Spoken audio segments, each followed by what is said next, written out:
Información precisa, completa, veraz, objetiva e independiente. Directo a tu pantalla. Radio Caracas Radio presenta Voz de América. Defensores de derechos humanos aseguran que el fiscal general de Venezuela, Tarek William Saab, pretende eludir las competencias de la Corte Penal Internacional al cambiar la narrativa sobre cómo ocurrieron 3 de las muertes más emblemáticas de ciudadanos venezolanos en años recientes a manos de funcionarios del Estado, y así lo planteó Delsa Solórzano, presidenta de la Comisión de Justicia del Parlamento de 2015. Solo actúa la Corte cuando en el país de origen no hay posibilidad de hacer justicia y además cuando se demuestra de manera efectiva que esa imposibilidad se debe o a que no hay ley que sancione ello en el marco del Estatuto de Roma, o que en efecto los organismos de administración de justicia están absolutamente secuestrados. Ese es el caso de Venezuela. Con esta posición coincide Tamara Suju, delegada de la Asociación Mundial de Juristas ante la Corte Penal Internacional, quien considera que el gobierno de Nicolás Maduro se encuentra temeroso ante el avance del caso de Venezuela en esa instancia. Además, sostiene que se están adelantando diálogos que buscan una salida a la crisis que atraviesa Venezuela y varias naciones pudieran estar pidiendo cuentas al Estado venezolano.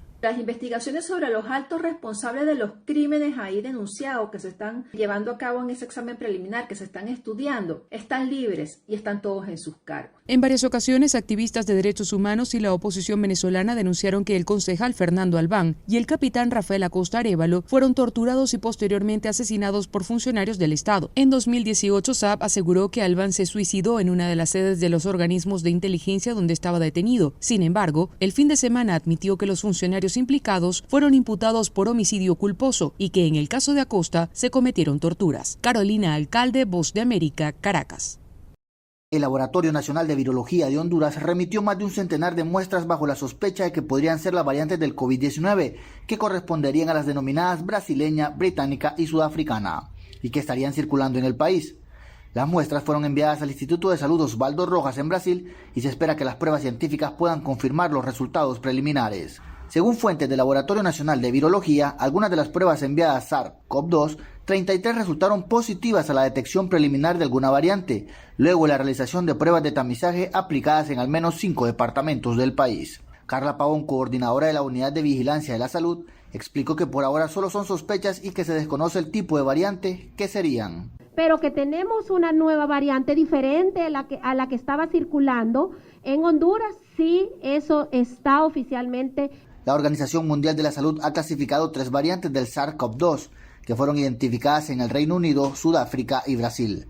Los epidemiólogos aseguran que ante esta nueva amenaza se debe redoblar los esfuerzos para prevenir el contagio de COVID-19. Esta es la explicación del epidemiólogo Homer Mejía. Cualquiera de estas variantes del virus del SARS-CoV-2 tiene una capacidad de transmisión más alta porque genera una carga viral y esta carga viral es mucho más elevada en el organismo. Sin embargo, aumenta el número de personas infectadas en todos los grupos de la población. A la fecha, Honduras reporta más de 200.000 casos confirmados de COVID-19, 5.000 fallecidos y 80.000 recuperados, y se esperan los resultados de las muestras enviadas a Brasil para conocer qué tipo de variante está o están en el país. Óscar Ortiz, Voz de América, Honduras. Las reacciones de la comunidad internacional por la ruptura del balance de poderes en El Salvador tras la destitución de 5 magistrados de la Corte Suprema de Justicia y el fiscal general fueron diversas y podrían tener repercusiones, en particular con Estados Unidos, el principal socio comercial del país y una nación en la que residen cerca de 3 millones de salvadoreños. El análisis corresponde a Andreu Oliva, rector de la Universidad Centroamericana José Simeón Cañas. Sanciones que pueden perjudicar mucho a El Salvador como país, pero también a una parte de la población. Puede llegar a un rompimiento de relaciones diplomáticas con Estados Unidos, y en Estados Unidos están muchos de nuestros hermanos, y de Estados Unidos recibimos remesas. El rector de la universidad, que es dirigida por jesuitas, acompañó a las organizaciones de la sociedad civil que emitieron un pronunciamiento para rechazar las destituciones de los funcionarios y los consiguientes nombramientos que hizo el Congreso. Coincidentalmente, la caída del precio de los bonos en el mercado internacional es otra señal de alarma y el tema es analizado por el economista del Instituto Centroamericano de Estudios Fiscales, Ricardo Castaneda. Este día los precios de los bonos en los mercados internacionales han tenido una caída muy grande en el caso de El Salvador, que es un primer impacto que uno puede observar. Por su parte, el ministro de Hacienda, Alejandro Zelaya, expresó su confianza en la continuidad de las operaciones que mantienen con organismos financieros multilaterales para recibir más préstamos. Yo he tenido llamadas con varios personeros del BES y del Banco Mundial, del BID, pues aseguramos la continuidad de todas las operaciones. Las destituciones de funcionarios podrían continuar en El Salvador, según dejó entrever el presidente Nayib Bukele, que a través de su cuenta de Twitter destacó textualmente: el pueblo no nos mandó a negociar, se van todos, sin precisar detalles de futuras remociones. Nerima del Reyes, Voz de América, El Salvador.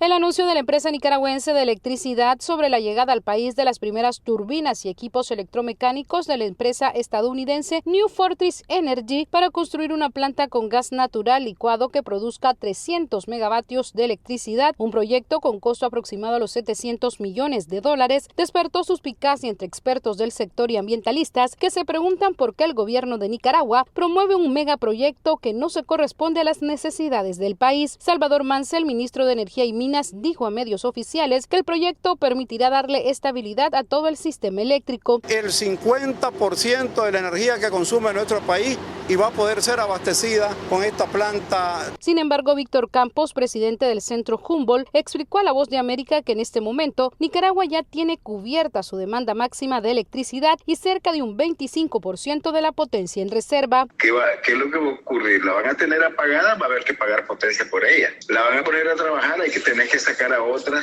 Mientras el ingeniero eléctrico Fernando Bárcenas advierte que el proyecto se contradice con el plan de expansión de generación eléctrica en el país y además contará con un despacho fuera del criterio técnico-económico. ¿Qué es lo que piensa el gobierno? Piensa que la energía de esta planta, que va a trabajar las 24 horas del día, la va a poder vender a Centroamérica. Pero eso así no funciona. Aunque el proceso de construcción parece ir avanzando exitosamente, la oferta de la planta eléctrica a base de gas llega después que el presidente Ortega ha incumplido al menos 5 promesas de megaproyectos, comenzando por el más caro de todos, el canal interoceánico. Daliano Caña, Voz de América, Nicaragua.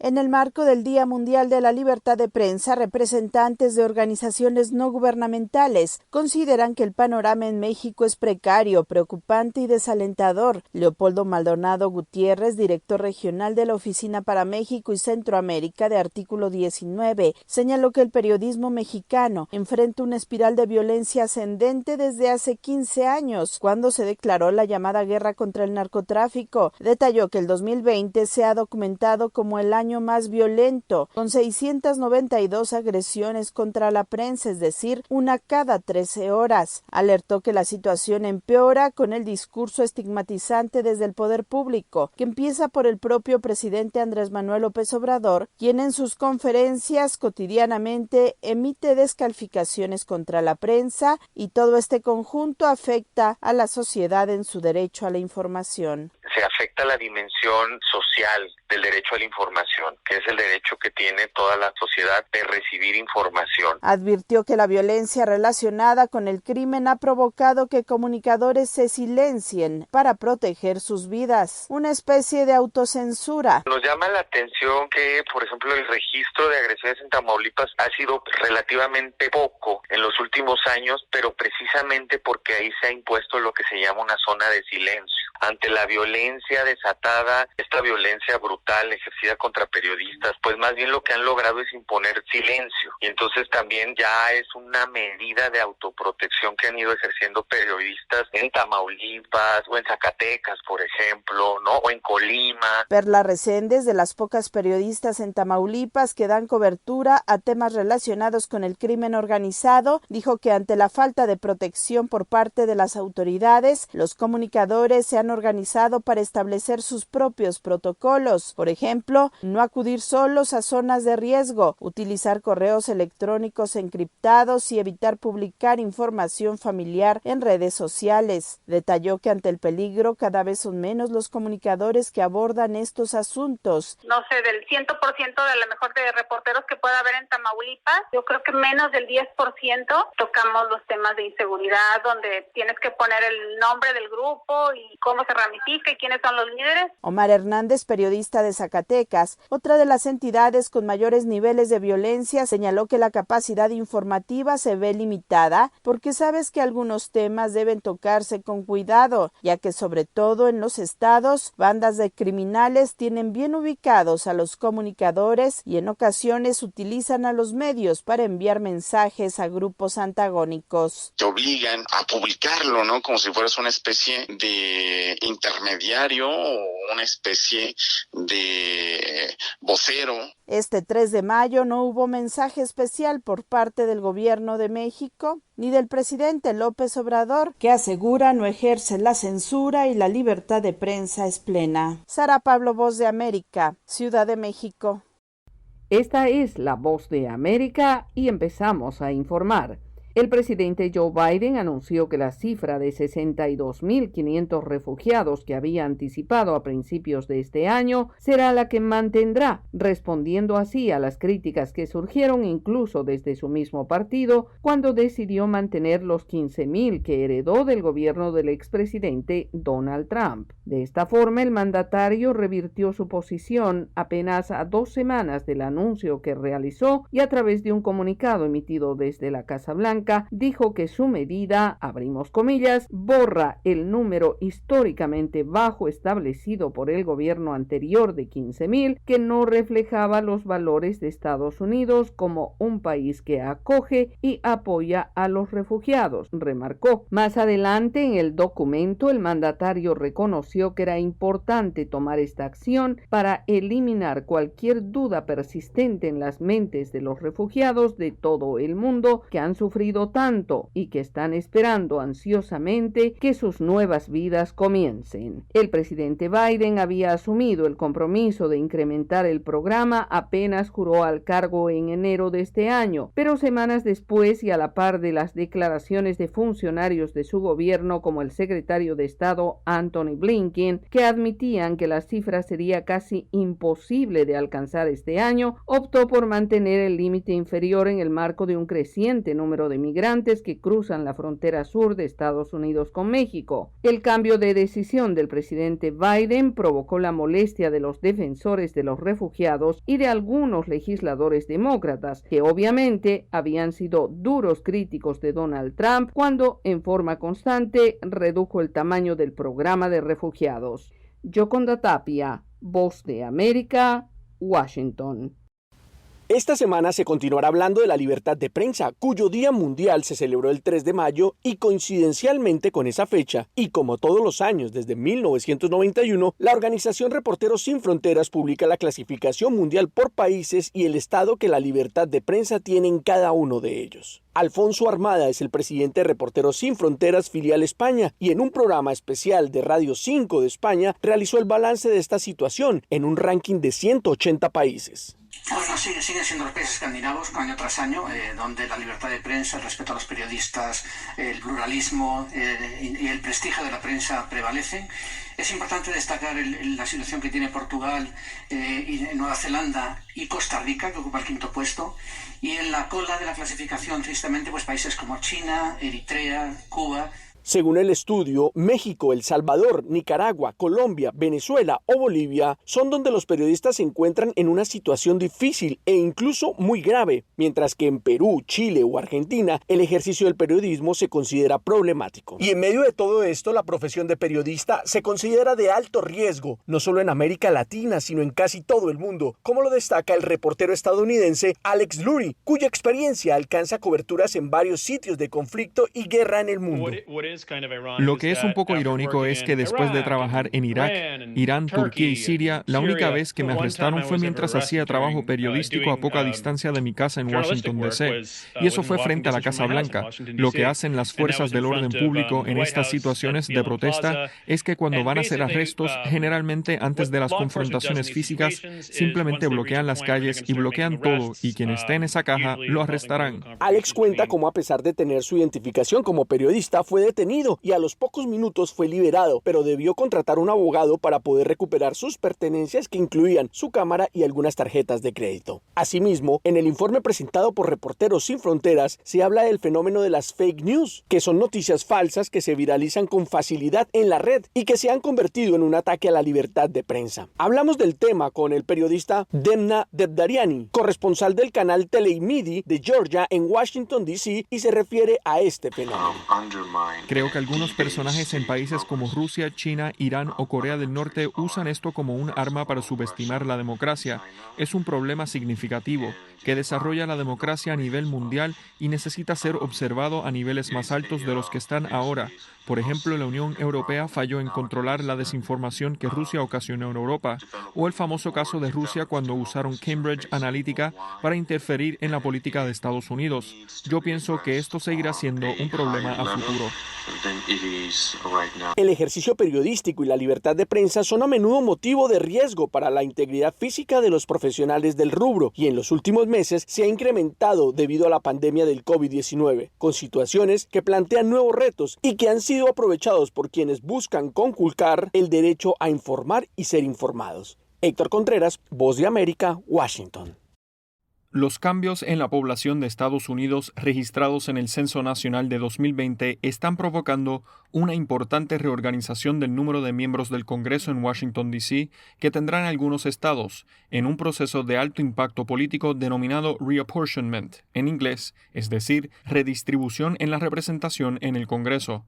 Esta redistribución decide cómo se distribuyen los escaños en la Cámara de Representantes entre los 50 estados y se lleva a cabo cada 10 años después de que se contabilizan los resultados del Censo Nacional que se realiza en Estados Unidos cada 10 años. En esta ocasión, el recuento de la población se complicó y atrasó debido a la pandemia, pero los resultados harán que 7 estados, California, Illinois, Michigan, Ohio, Virginia Occidental, Pensilvania y Nueva York, pierdan un escaño en el Congreso, mientras que otros como Oregon, Montana, Colorado, Carolina del Norte y Florida obtendrán un escaño más.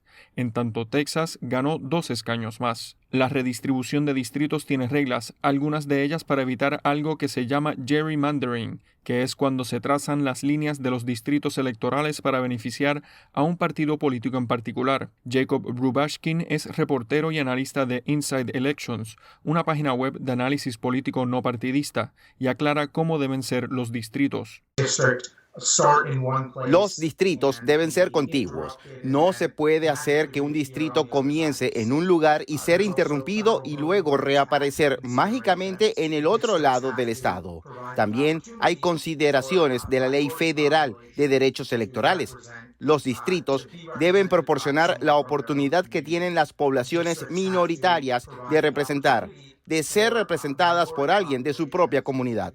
El poder para volver a trazar los límites de los distritos recae principalmente en las legislaturas estatales. Los republicanos controlan la mayoría de las 50 legislaturas estatales, incluidos 3 estados que ahora obtienen escaños, elevando las esperanzas de que puedan recuperar el control de la Cámara de Representantes en 2022. John F. Burnett, Voz de América, Washington. A medida que surgen nuevas variantes del COVID-19, mientras la enfermedad evoluciona y la desconfianza en torno a las vacunas persiste, expertos estadounidenses temen que la inmunidad de grupo no podría alcanzarse en un futuro inmediato, pese a la cantidad de dosis de vacunas que tienen a su disposición. El presidente Joe Biden aprovechó su comparecencia ante los medios el lunes para animar a la población a vacunarse como un acto de responsabilidad y solidaridad. Y hay un debate, como saben, en torno a qué constituye la inmunidad de rebaño, si es el 70% de la población, si es el 68% de la población o el 81%. Lo importante ahora mismo es, les suplico que todos se vacunen ahora, por favor. En tanto, y siguiendo otra línea de acción, algunos estados levantan restricciones, como es el caso de la Florida, donde el gobernador Ron DeSantis suspendió todas las medidas locales por el COVID-19 mediante una orden ejecutiva, aunque sí se mantiene el uso obligatorio de mascarillas. DeSantis justificó su decisión basándose en el elevado porcentaje de población vacunada contra el COVID-19 en la región. Sin embargo, las autoridades sanitarias advierten cada semana que las vacunas no son una garantía inmediata inmediata de inmunidad y el riesgo de contagio sigue presente mientras el COVID-19 y sus variantes continúen transmitiéndose, por lo que bajar la guardia todavía no es una opción. Por ahora, según los Centros para el Control y la Prevención de Enfermedades, casi el 45% de los estadounidenses ha recibido ya al menos una dosis de la vacuna contra el COVID-19 y cualquier persona mayor de 16 años es elegible para recibir la vacuna. Pero a pesar de este favorecedor escenario para las vacunaciones, Estados Unidos todavía acumula una media de 50.000 nuevos casos por COVID-19 al día y ya son más de 32 millones de infectados desde que empezó la pandemia. Al mismo tiempo, una coalición de empresas de viajes, aerolíneas, sindicatos y aeropuertos estadounidenses y europeos solicitaron conjuntamente a través de una carta al presidente Biden y al primer ministro británico Boris Johnson la reapertura del mercado aéreo entre Estados Unidos y Europa lo antes y más seguro posible. La misiva invita a los dos mandatarios a llegar a un acuerdo para permitir los desplazamientos transatlánticos. Judith Martín Rodríguez, Voz de América. 4 padres de familia de Honduras, Guatemala y México entrarán esta semana a Estados Unidos bajo una excepción humanitaria para reunirse con sus hijos, de los cuales fueron separados, bajo la política de cero tolerancia de la administración de Donald Trump, implementada en la primavera de 2018. Sin embargo, 2 de estas madres, de acuerdo al secretario de Seguridad Nacional, Alejandro Mayorkas, habrían sido separadas desde finales de 2017. Parte de alrededor de 5.500 niños que fueron enviados a centros de cuidado del gobierno. Muy emocionante que después de tanto tiempo se puedan reunificar estas familias, que sea el comienzo también o la continuación de miles de familias que no pueden reunificarse, que no han podido reunificarse hasta este momento con sus hijos. Y aunque algunas familias fueron reunificadas, más de 1.000 padres de familia habrían sido deportados sin sus hijos. La Unión Americana de Libertades Civiles, ACLU, demandó esta política en 2018 y Lee Gallner, a cargo del Proyecto de Derechos para Inmigrantes, reconoció este como un primer paso de la administración Biden. En conversación con La Voz de América, delineó lo que esperan que suceda. Una vez que estén en los Estados Unidos y se hayan reunificado, queremos que se cancele cualquier proceso de deportación que comenzó la administración Trump y que se proporcione un camino para estas familias que sufrieron tanto para obtener un estatus legal permanente. Además, piden rendición de cuentas de los responsables de la separación. Nos gustaría ver rendición de cuentas. Por ello, queremos que la administración Biden participe en una investigación de lo que realmente sucedió durante los últimos 4 años y apoye los esfuerzos del Congreso. Y por último, por supuesto, queremos que la administración Biden establezca procedimientos firmes para que esto no vuelva a pasar. Celia Mendoza, Voz de América, Nueva York. Información precisa, completa, veraz, objetiva e independiente. Directo a tu pantalla. Voz de América en RCR 750.